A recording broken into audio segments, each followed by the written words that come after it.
গত 2 তারিখে সংসদ অধিবেশন শুরু হয়। ওই দিন আমি যথারীতি সংসদ এলাকায় এসেছিলাম এবং সংসদে প্রবেশ করতে যখন যাই তখন দ্বার রক্ষীগণ বলেন যে কোভিডের সার্টিফিকেট দিতে হবে। আমার প্রশ্নটি হলো যে আমাকে জানানো হয়নি যে কোভিডের সার্টিফিকেট লাগবে সংসদ অধিবেশনে প্রবেশ করতে হলে। এতে আমি মনে করি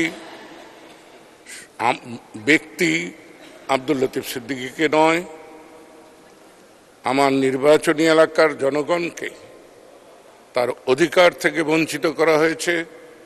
কারণ আমি সংসদ অধিবেশনে যোগ দিতে পারিনি এবং আপনার নেতৃত্বে যে কমিটি আছে সেই কমিটিতেও আমি অংশগ্রহণ করতে পারিনি।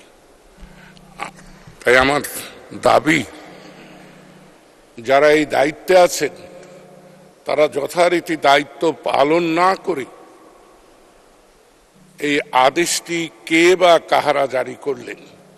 আদেশদাতা অবশ্যই আদেশ দেবেন, কিন্তু যাদের উপর আদেশ প্রতিপালনের দায়িত্ব তারা যথারীতি সেই বিষয়টি যাদের উপর বর্তাবে তাদেরকে সঠিকভাবে জ্ঞাত করা হয়েছে কিনা।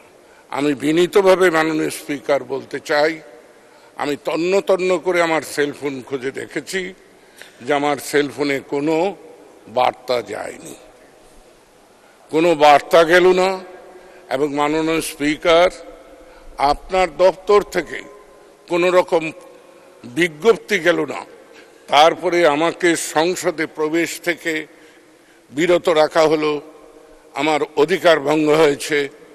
আমি বিচার চাই না, ভবিষ্যতে এই ধরনের অপমানজনক ঘটনা যেন না ঘটে, সে ব্যাপারে মাননীয় স্পিকার আপনার মাধ্যমে সংসদে যারা দায়িত্বরত রয়েছেন, দায়িত্ব পালনে যাদের রাষ্ট্র কর্তৃক নিয়োগ দেওয়া হয়েছে তারা আরো দায়িত্বশীল আচরণ করবেন।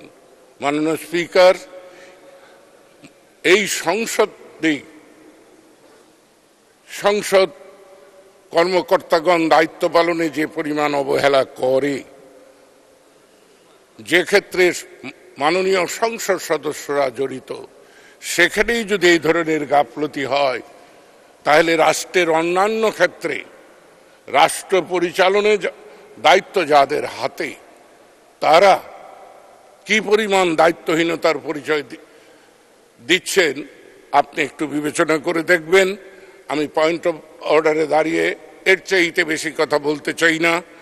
ধন্যবাদ মাননীয় সদস্য। মাননীয় সদস্য, আপনার অবগতির জন্য জানাতে চাই যে এই বিষয়টি সম্পর্কে আমরা আগে জেনেছি যে সেদিন আপনার প্রবেশের ক্ষেত্রে কোভিড সার্টিফিকেট দেখতে চাওয়া হয়েছিল এবং সেই কারণে সেটা না থাকার কারণে আপনি ভিতরে আসতে পারেননি।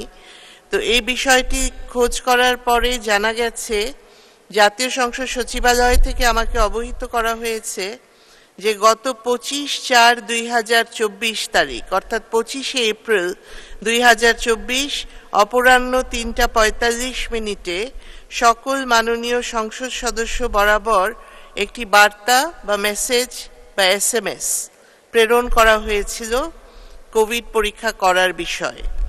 এবং এখান থেকে যে সিস্টেম, সেখানে দেখা যাচ্ছে যে এই মেসেজটা সেন্ট হয়েছে অর্থাৎ প্রেরিত হয়েছে, কিন্তু আপনি বলেছেন যে আপনার সেলফোনে এই ধরনের কোনো মেসেজ আপনি পান নাই। এখন তাহলে আমার মনে হয় যে এখানে আপনাদের, আমি শেষ করি আগে, আমার মনে হয় যে আপনাদের যে মোবাইল নাম্বার বা সেলফোন যে নাম্বারটা জাতীয় সংসদ সচিবালয়ে আছে সেটা আমাদের পুনরায় চেক করতে হবে যে ঠিক জায়গায় মেসেজটা প্রেরণ করা হচ্ছে কিনা। যে নাম্বারটি আপনি ব্যবহার করেন সব সময় সেখানেই যাতে বার্তাটি যায় সে বিষয়টি আমাদের পুনরায় চেক করা প্রয়োজন বলে আমি মনে করি।